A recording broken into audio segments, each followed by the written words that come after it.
Okay. Well, that was a big thing. The take two. Anyway, sorry guys. We were sitting there having a conversation. I'm not mechanically inclined. I did everything. I thought we were good. It was prep. We were Yeah, prepping. we were all ready. We just talked for 40 something minutes. I mean, 20 something minutes, and now we got to start all over again. That's okay. I like talking to Welcome to you. Parlour Tea, Chris. Thanks, John. It's nice to be here. Anyway, sorry for that. It was a really good conversation, too. It was, but now we We'll can have try more to reenact conversation. it. Well, Hey, it Chris, proves we're live. what? It proves that we're live. I thought we were. But anyway, welcome everybody. So this is Chris. Chris, tell us a little brief again about yourself. No I'm problem. sorry. That's okay. So I'm Crystiannia, or Chrissy, as my family calls me, Christina. Whichever you prefer. I don't have a preference. Lifelong resident of New Jersey. Most of that time in Middlesex County, Monmouth County area. And well, no, let's see. Been a writer and reader my entire life, except the last 5 years, I've actually managed to put out something of my very own. And you should be proud of it. Thank you. Should be proud of it. So why don't you show people the book again? Well, at least I have it on hand now. I don't There have you go. It's right it. there. So the book is Star Still, and it is a fantasy. No dragons, because that's all the rage these days. But it is a fantasy with a touch of romance, friendship, magic, and geared towards adults. This is not a 15-year-old who goes out and saves the world. This is characters in their 40s and 50s who, like many adults, right? We deserve happy endings. We deserve to have a little bit of stress, a little bit of adventure, but at the end of the day, an easy, no drama read. And we did talk prior, but I think you were inspired to write this book because Yeah, so during COVID, so I came up with the idea for the book a while ago. It's based on people that I've known in real life and people in my life. And so during COVID, when everybody was just being miserable to each other, and, even as an introvert, it was still getting on my nerves how everything was going and how people were treating each other, and just not what, the environment I wanted to see for people. So the book was intentionally written to be a lighthearted, easy read where you can read through it in a weekend and you don't feel terrible or depressed or sad by the time you finish the book. You can end it on a high note with, feeling good about what happened to people and maybe a little bit of hope for the future. right, which is awesome. So as we talked prior to ourselves, thinking we were live, don't tell Genevieve.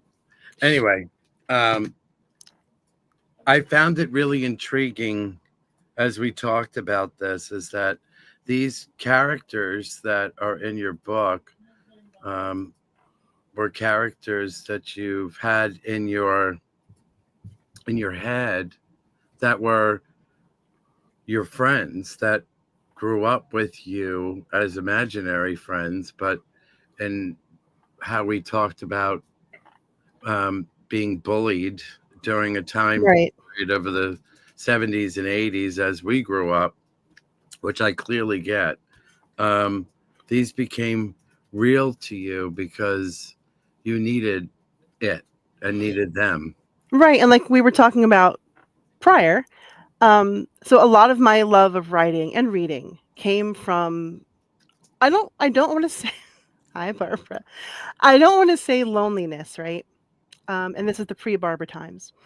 I don't want to say that they were born of loneliness, but it was born of, being different and not having that large friend group, being bullied. You know, you were someone who liked things that weren't the norm. You were, in my case, a woman who, young woman, right? Teenager or even adolescent who didn't look very feminine, who liked traditionally boy things. I liked heavy metal music. I liked wearing sweatpants. I liked reading fantasy books, and that wasn't the norm. And I didn't have a lot of family and friends to talk to and turn to, so the being inspired by books and reading, these characters came to life. These worlds came to life. Isn't it funny that we can say now at our age that we are normal? Yeah, and I wish I would have known all along that we were perfectly fine. We were, because Mhm, I just feel like the same way you do. I mean, you just engross yourself in these things, no matter if they were in your own head or they were, part, like, because what I used to do, because I was ridiculed and bullied, and it was not a good thing, but I really engrossed myself in TV and movies mhm. that I have the ability, and I don't think everybody has this, that can transport themselves into a show and not just be the watcher, but be so immersed in something that, And that's fantastic because that's like me with reading. You don't feel like you're witnessing, you feel like you're part of it. right. And that's Mhm, not everybody does that. Not everybody can feel that way. Maybe someone who has like the more of emotional thing, but there was some form of connection that, my certain characters were certain people in my real life, that I felt that, I was, you know, and like Shelley Winters was my grandfather's sister.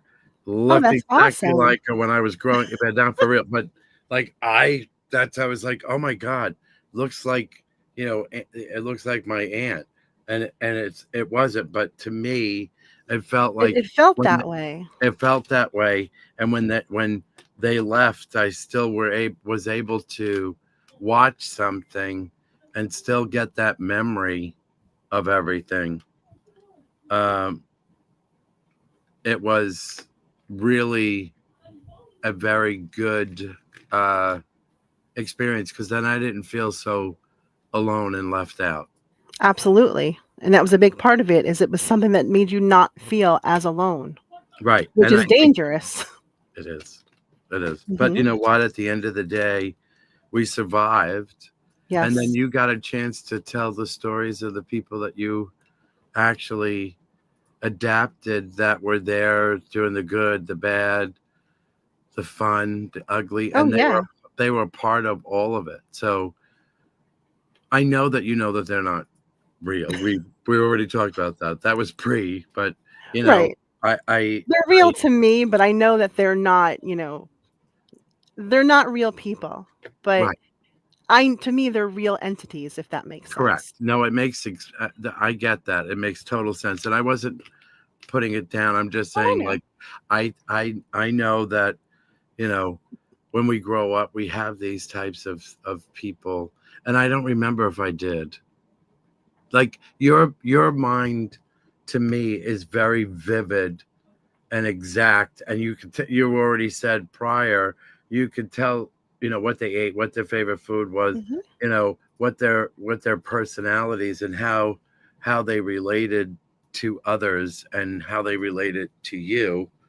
um I know that Barbara is one of your besties, but was one She of is. these characters one of your besties that is Not in in the book? not in this story.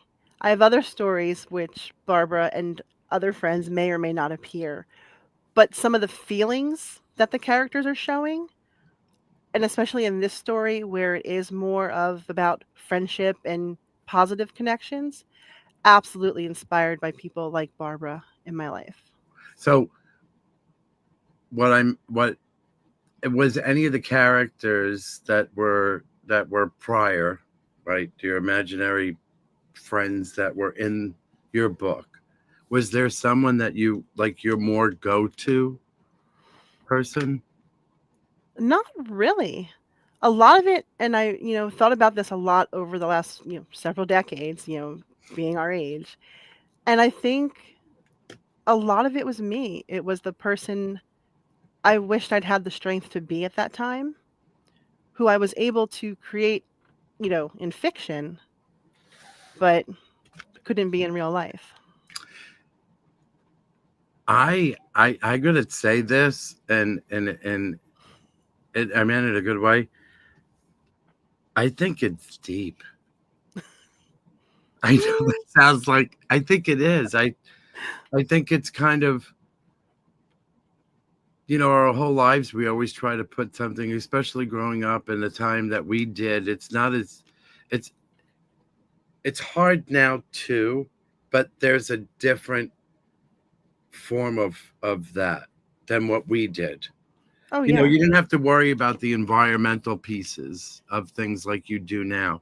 Mhm. What you did was, it was like there were so many clicks and there were so many things, and you were like, you walked past and it was just like, you didn't fit here, you didn't fit there. Then you start to think, do I fit anywhere? Like, what am I supposed to be?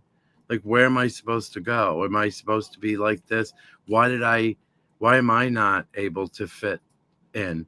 And there's always this big, and Mhm.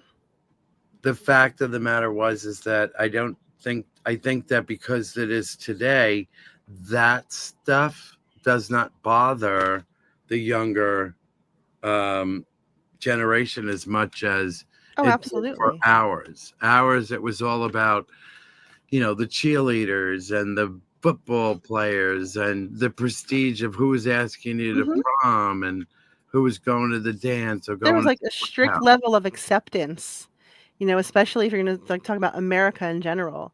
Right? There was like a strict level of what was acceptable and what was popular. And some of us just Didn't did fit in. not fit into it. I mean, I remember going to school. I went to Virginia Commonwealth for a little while. I loved the school. I was very good in the school. Hi, Mary. That's Genevieve's mom. Hi. We call her Mother Mary, like Sister Mary. But you know, at that time, it was, I didn't live there, and I went there. It's either you were rich or you were the druggy pot smoker kind of thing. There was this line in the middle, and it was just like, was kind of strange and weird and odd. So I had no Mhm. place of fitting in there either. Yeah. And I was just like, the harder part is to sit there and say, um, why? Like, there was always the questions, why? And Right, I because it's like, love the what's fact. wrong with you? What's wrong? How come they're not accepting of me? And it's not even like in my case too, and possibly in your case, it wasn't even a matter of why wasn't I being accepted. It was more, why are you so aggressive and mean to me and physically and Correct. abusive to Mhm. me just because I'm different? If Right. nothing else, leave me alone and be polite. I don't have to come to your parties. But why do you need to be so angry and hateful? So we'll have to talk. I have stories too. See? Um, And it was a different time, right? Like, we didn't have the teachers to go we to didn't and have our parents to go telephones, to. but they were vicious people No. back then. Mhm. They were. I threw hands a few times. Well, I mean, at the end of the day, you became an amazing individual that Well, thank you. wrote a book. Um, so everybody go on there. Where can they find your book? Besides the parlor on Saturday at 2 o'clock. Yes, besides the Barbara edit parlor, the car. which we will have, copies for me to sign and maybe some stickers and things. That's But right. the book is available at, the major online retailers. You can find it at barnesandnoble.com. You can find it at amazon.com or any of your preferred online shops. And also in Asbury Park, there is a bookstore called Wolf and Crone, which is an amazing independent bookstore with no ties to the big corporations and run by some great people. And I believe they still have a few copies of the book, and if not, they can order it for you. Perfect. Um, is there another book in the works? Oh, there's dozens of books. in the works. Is this going to be like a series of things? You know what? It wasn't going to be, but I've gotten some pretty positive feedback about how people feel about the characters. And that is one of the things, right? Like my goal as a writer is to take these imaginary characters, to put them in your head or the reader's head. And this may be a little morbid, but that way, when I'm gone, like when I pass and I go off to Valhalla or wherever it is that I go, someone else will remember these characters and keep them alive. This way, if I get that book out and published, those characters don't die when I die. And that is my goal as a writer. So I have got these dozens of characters up here in my head. And ideally, I'd like to get you guys to meet and have a couple of them end up in your heart. I will say, though, that this book is very much a one-off where everyone is happy and, it's very positive.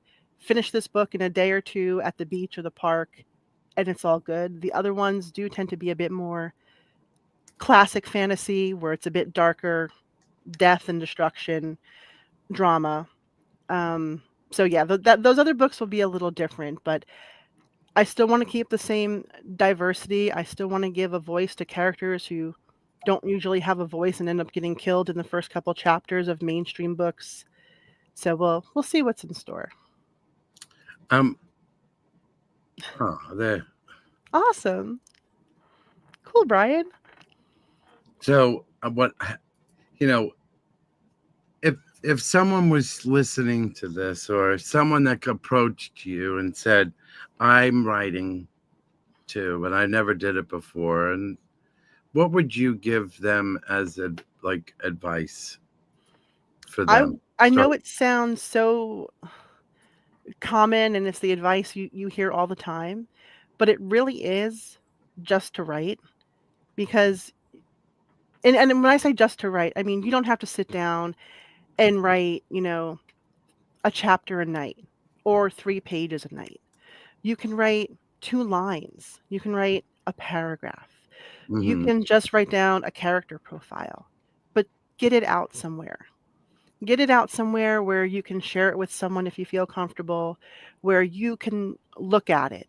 Because it's great that I have all these characters and places and people and scenarios in my head. But when you see it on either paper, because I still carry around notebooks, right? Or the computer, because I love my computer. I'm never going back to using a typewriter again. No, I don't care how classic it seems. Those were not good times. But seeing it in print really encourages you and makes you want to do it more. So my absolute advice is just to write, and don't take other people's advice on it, because everyone's going to bring their own opinion to your work. Just write how you want to write it. That's kind of funny is that, being in what I do at the parlor and having an artist as well, and the people that come in and meeting people that are artists in every way, shape, or form. How many times did you rewrite things? Was it a lot?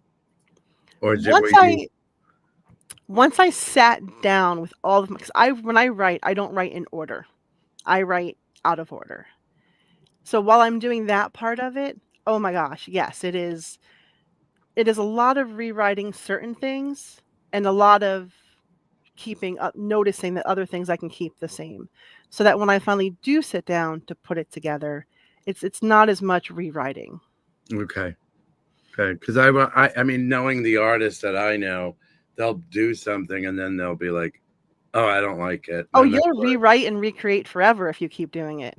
Yeah. At some point, you got to have take a to chance stop. and jump off the cliff. Right. Yes, and I think that's where being a writer, you're a little bit luckier if you can get an editor, because sometimes they can reel you back from that edge and be like, don't touch this part here again, leave it alone, do something else.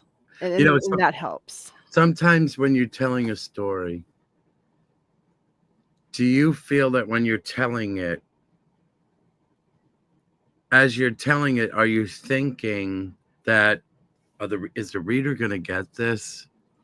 Because I think that sometimes that could play a part in the consistency of rewriting things. Because, and again, that's where I leave it up to the editor. Because Okay. when I'm telling the story, it more feels like I'm transcribing what I'm being told. The characters are telling me, and that's another thing, like, sometimes you'll hear writers say is their characters don't behave because they're so real that sometimes you will be like, "I want to tell the story this way, and my character is going to do ABC." Right. And your character will be like, we're gonna do ABQ," and you're gonna be happy with it. So for me, it's very much transcribing, and then I'm trusting that the reader is gonna take away what they need to take away from the story. Okay. And if they don't, we can talk about it, or they can move on to a different book. There you go.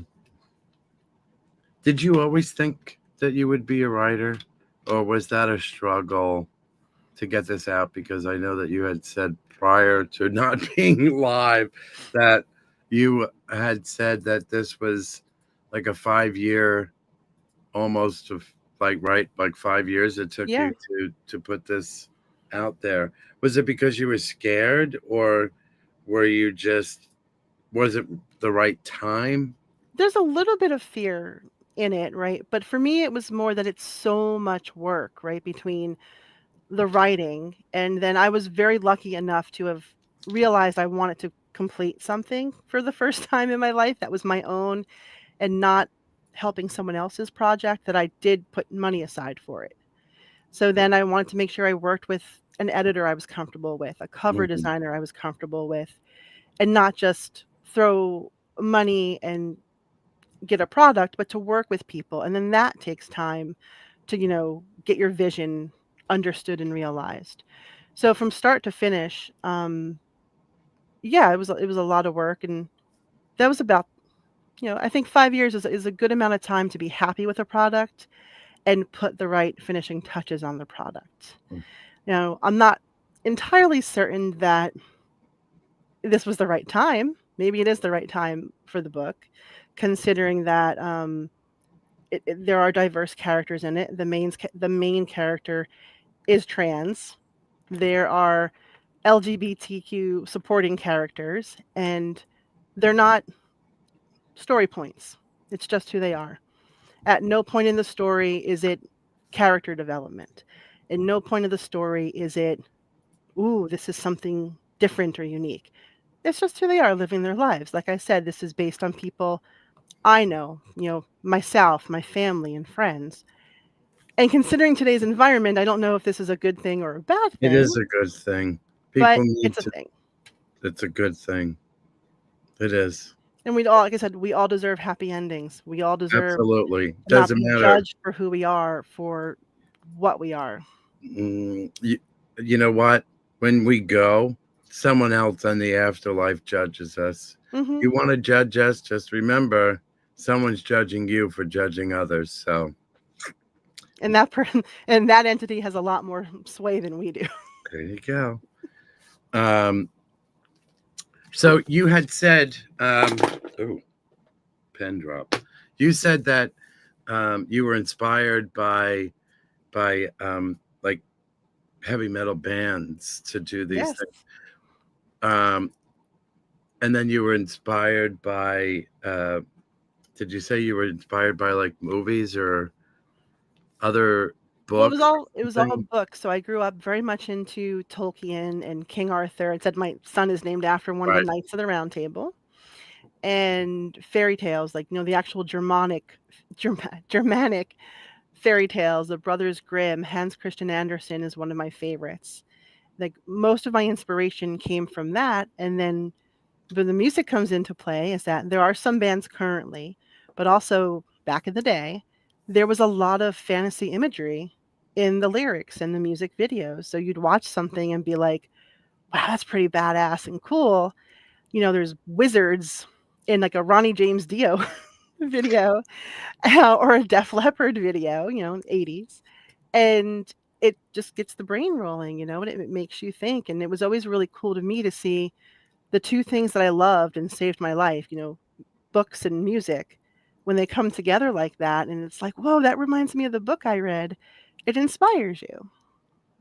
So that's awesome though.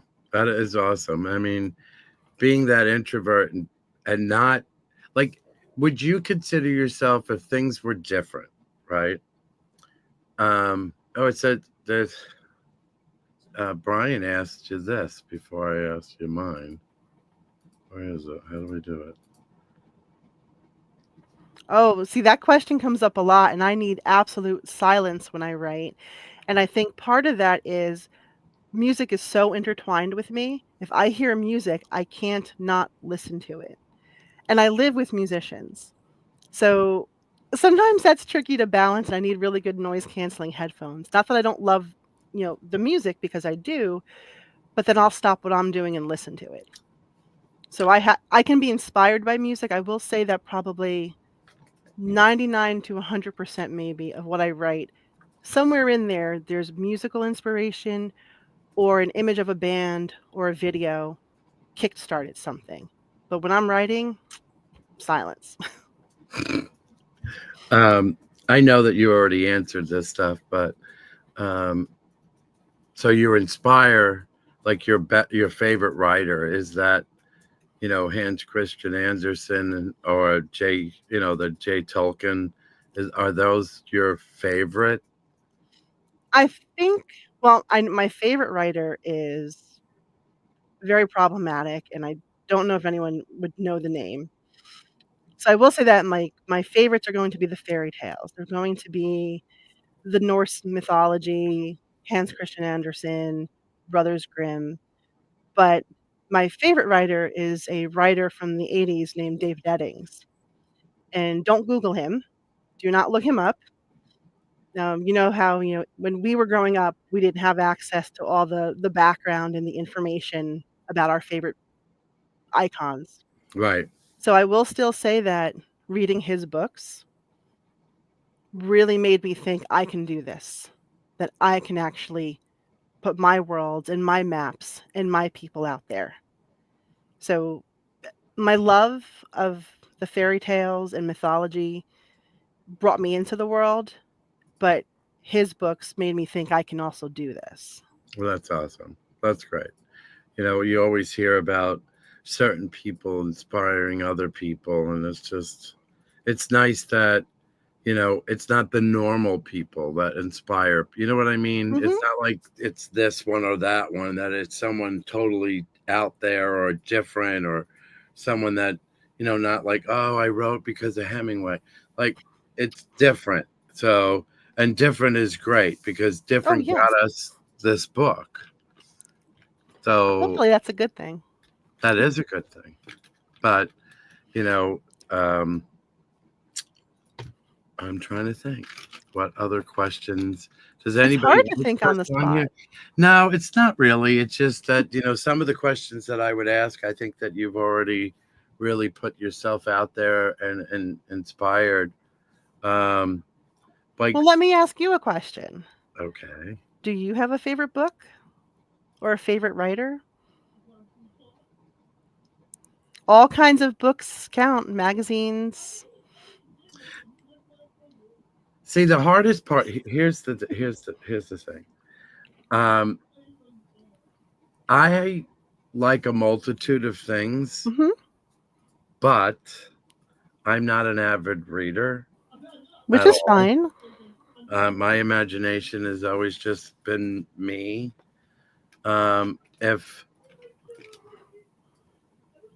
certain things, like, let's say I read Christine. So if there were times that I did read a book before I watched it, and I was very disappointed Wait, because in the book or the movie? in the movie, because I didn't depict someone as I did for Mhm. a movie, and I was like, oh, that's pretty much of a cop out. But like, when I saw the movie, like, Carrie, and I'm a big horror fanatic. So Mhm. when I saw the Carrie, I related a lot more to her character, um, on such multiple levels, Oh, that, yeah. I mean, she didn't have anybody that was friends with her, but then when they ended up getting a chance to know her, certain ones and certain characters felt humbled. But honestly, I think that character is super relatable. Oh, Especially many given people. what it was like growing up for us, right? Like, Yeah, I was totally on Carrie's side. yeah. I trust me. I wanted telekinesis, Mhm. but I was like, please. We But would have used it for good. yeah, we would have. Yeah. Maybe you. Define good, Um, right? but I just feel like, you know, when you think about all this stuff and you say, oh, I did this, or I changed this, or I became this, and our world is a little bit more acceptable than it used to be a long time Oh, ago, yeah. and I think that's amazing. Yeah, I love that for the I, world now. I do, and I really do, because I think that if you look at someone, I always felt like stop looking at someone's like visually and get to know them here. And Mhm. I don't know how it was with you, but when people ended up having conversations with me, I was sort of searching in their heart if this was legit or this was some kind of fake thing to get me. Oh, yeah, and I Right. had that happen to me where someone would pretend to be your friend, and in one case with me, they just wanted to fight me afterwards. Right. It was like a dare to be my friend, and then afterwards they could get into a fight with me, a physical fight, back in the day, and that makes you really keep your guard up. Even as an adult, you don't know, like, are they saying something behind your back now, and you don't care as much, but sometimes there's always that little piece that remembers what it was like when you were, It 12 brings you years back to old in your somebody's childhood. yard. It Mhm. brings you back to your childhood. That's not a very good place to be. No. Not for people like us. It really No. wasn't. I wouldn't redo or relive that, no matter Oh if I god, no. if I knew all of what I know now. Mm-mm. No, No. much happier now and much happier in the current environment we I have. Yeah, I think that people need to understand and realize happiness does come from yourself and within, Mhm. and you surround yourself with the story that you want to tell based off the characters you put in your own life. Yeah, And absolutely. it's just not everybody's your friend, not everybody is an acquaintance. Some people are neighbors, and some Mhm. people are just not worth a hello, and Nope, that's and fine. that's But you perfectly can walk fine. right past it and just not do anything. Mhm. But I think that people do that right now. They walk past it. Some people, Yeah, some not people. everybody, but I think that it's more accepting, and there's a larger scope of individuals that are raising their hand saying, I don't like this. I don't Mhm. like how you're doing that. And that I think that needs to continue. Yeah, we absolutely need to keep that and to tell So, those stories. yeah, absolutely. Because some stories are rougher than And yeah, ours. So, absolutely. um, what's your favorite horror movie? It is either going to be Evil Dead 2, Dead by Dawn, Oh my God. or there's a movie called, do you remember the Puppet Master movies with the Yes, marionettes? I love them. I love those movies. So yeah, somewhere between those 2. But which one? Hmm. The first Puppet Master movie. I wonder, is that the first one when they go to the hotel I think it is. and It's they been a have all the while since I've kids watched it, one in the thing? That's the first one. I because then love there were that. several of them. I think there were like 4 of them. There were more than four. Oh, I'm not There's surprised. a lot. A I think lot. there's like 6 or 8. But There's a they were lot. so badass. I loved those marionettes so bad. Well, that was from a company called Full Moon. That was the name that put them out. They also put out Okay. another. Uh, there was really another two. There was the Reanimator. Yep, okay. That was a good one. That was from Classic. them too. They were classic but cheesy, Oh, yeah, but and I that's what makes loved it so that. good. I loved it. There was another series from them called Subspecies. That sounds familiar. It was with Radu, the Oh. the one with the vampire that Mhm. was, and there was a whole series of those. Those were so, they really tried to do an amazing job on their their way of doing things, like the background and the way that they splice certain things. But it was pretty rough, but it was so good. I mean, it was like Killer Clowns or Night of the Oh Living, yeah, Night of the Living Dead, or Night of the Demons. It was just so good. It was it was yeah, it campy. was so good. It was bad. I mean, those were the best times that I remembered was, you know, at late at night on a Saturday or a Friday night, you were watching those types of movies on like we had Beta, we had the VHS, we had the record that you used to put in Oh, and like the pull it laser out. disc, right? When it was done, you used to flip it over to Yeah, put the next part of the that movie sounds on. so made up now, doesn't it? Oh yeah. People like you had to work a lot. Or like the video box that had the really long thing, and if you did it just right with tape, you could get another station that you didn't have. But yeah, That's Attack so of the old Killer school. Tomatoes. Oh yeah. Yeah, Did you those ever see were the movie Bad Taste? Peter Jackson from Lord of the Rings. yeah, he Back did. in the day, he did a movie called Bad Taste, which is freaking horrible, but so bonkers good. It's so low budget and so gory, but fantastic. And then he goes on to, create Lord of the Rings. I never had bad taste. No. Oh, I don't know if I recommend watching it, but definitely look it up. It's But it's I mean, real bad. I mean, you could If you talk. love bad, you'll like it. I like certain bad. Like I was not a like I don't mind the A kind of horror, but I was really a BC. Oh yeah, The campier the better. Love it, love it. absolutely. I mean, because I think that those are fun, and they Well, were that's the thing. It was fun. Like you knew it was scary. Like some of it was still scary, and some of it was still really gory. But they can make you laugh, yes. and they can And make you Evil Dead enjoy was being scared. amazing. Oh, Evil Dead's fantastic. That was I thought so. I thought that movie was better than the first, Oh yeah, but Evil Dead 2 is way better than the first. that whole thing. It goes. What was it? What was her name? Oh, Henrietta. Henrietta in the root That's cellar. And if yeah. you ever get the chance, another recommendation: Evil Dead the musical. It's Oh in. yeah, I know. I wanted to see that. It's fantastic. I wanted to see it. Um, so you'll laugh at this one. Um, so with Carrie, right?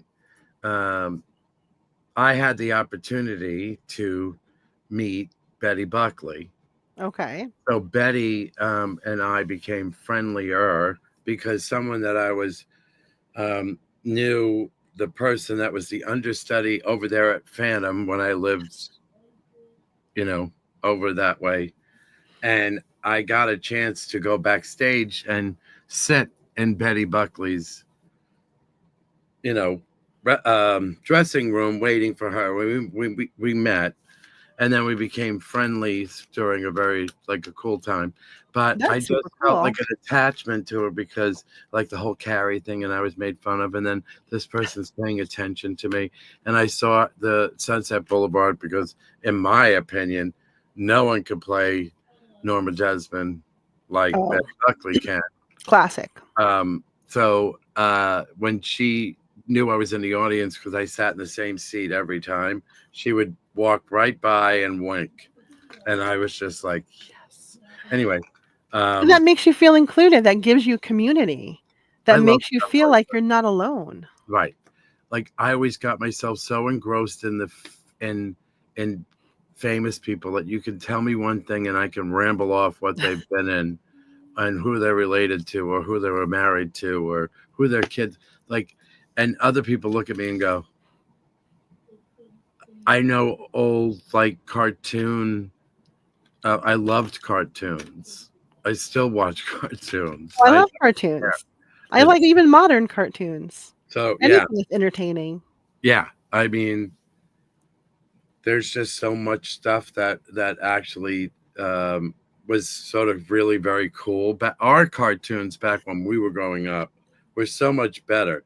There was like There's a a couple whole good ones out morning. there, but What? there's a couple good ones out there, but like the whole classic 70s, 80s, you can't recapture that. Nope. everything from like the Smurfs, the Snorks. Snorks, yeah. Oh, Hannah Bob. Gravity Falls. Oh yeah, well, Gravity Falls. Did you watch that one? That one's good. And then like I watch with my son especially like a lot of anime. Oh So a lot of that too. But like the 70s and 80s is like Thundar the Barbarian, Dungeons and Dragons. yep, Again, there's all that fantasy giving you ideas. yep. I mean, I used to love. I mean, I still love Scooby Doo. Oh yeah. I still love it. I And think then like up into the 90s, like I watched DuckTales and Sailor Moon. DuckTales, Real Monsters. Yes, that was a good one too. What was the other one I really liked? As Told by Ginger. Oh wow, yeah. Loved that. I don't know why. I just did. I thought it was great.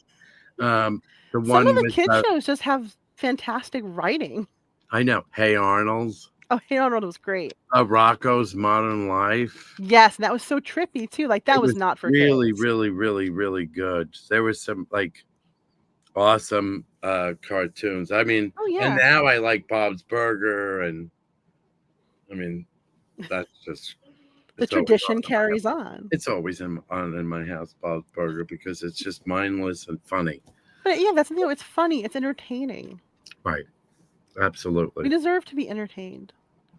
So if you guys are in the area, you should be. You can actually come to the store on Come get your copy. Saturday and buy your copy, and she'd be happy to sign it.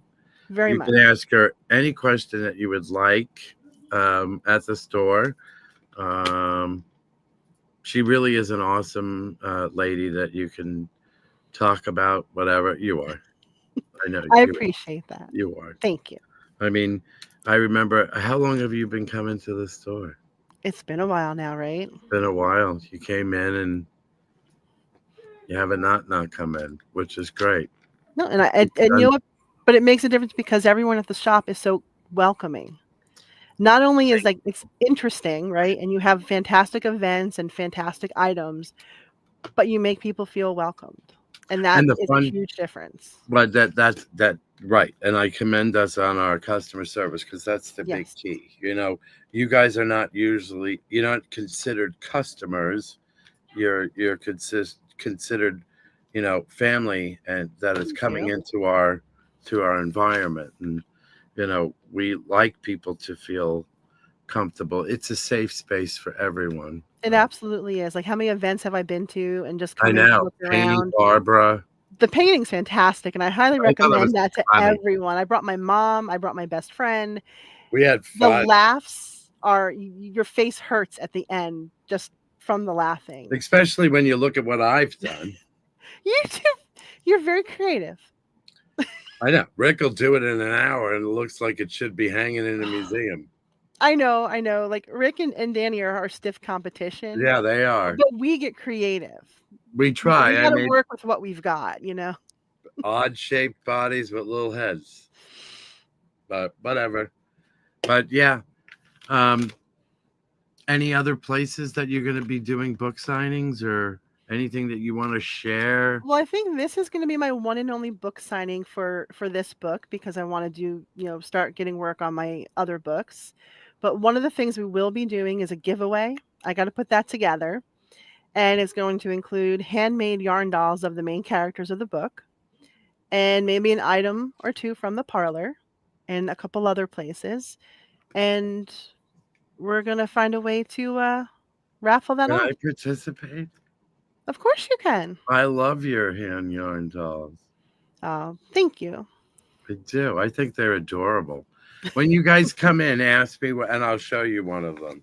Yes, there is one of my first place Middlesex County Fair yarn dolls at the parlor. There you go. But yes, so I appreciate you coming on. I'm very grateful for the opportunity. It was really fun to know that there is someone else out there that was considered the weird, the odd, the different, the bullying, the making fun of, the one that felt at the time was worthless. 100%. And look at us now, right? We got each other. We have our family and friends. We're good now. Absolutely. We have Barbara. We have Barbara, and Barbara loves us no matter what. Barbara does. If you come, you can meet Barbara. Barbara Yes. is definitely worth the meet. She is. She is a big fan of the store and a big fan of us and a big fan of Chris. I think that it's great, and we do try to come up with some really great classes and fun stuff. You highly recommend any of the classes at the Parlour because they're creative and they're fantastic, and it definitely gives you something to talk about the next day. Absolutely, at 100%. And the best part is, we are definitely people that are open. So if you have any suggestions or thoughts around any of it, we are happy to talk about it and maybe bring it to the table. Because I think if someone's thinking about it, they're not the only one. That's a good point. It's just a good thing. Barbara says, I love you. We love you too, Barbara. We do. Thank you very much. Oh, you're very welcome. So I appreciate everybody coming on and asking questions, and please join us on Saturday. It's going to be fun. A fun day. I know I didn't get a chance because I told Blanks I just talked to it with Chris, but on Saturday we have Mallory B. White doing a wonderful class about activating and deactivating your third eye. Yeah, definitely check that out. She's awesome. And then at 2 from 12 to 2, she's doing pop-up. And then from 2 to 4, we have the wonderful Chris signing her book. Yep.